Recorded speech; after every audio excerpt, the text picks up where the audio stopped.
ও ভাই জানেরা, আমরা কিছু মানুষ আছি রোজা আসলে পেটের যন্ত্রণা শুরু হয়, রোজা আসলে শরীর খারাপ বেড়ে যায়, রোজা আসলে বিভিন্ন রকমের অজুহাত দেখিয়ে রোজার মাসে প্যাক প্যাক করে খাই, মানুষের সামনে বলে বেড়াই আমার রোগগ্রস্ত,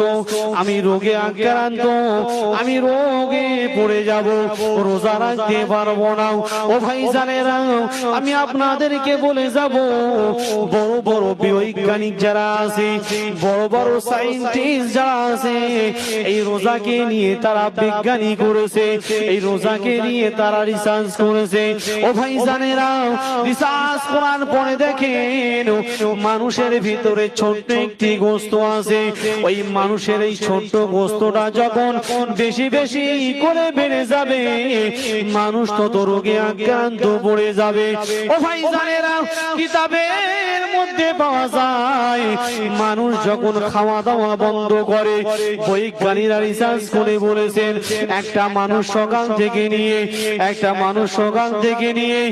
8, 9, 10 ঘন্টা যখন উপোস থাকবে,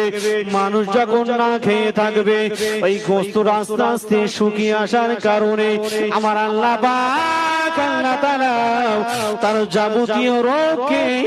আমার আল্লাহ ভালো করে দেয়।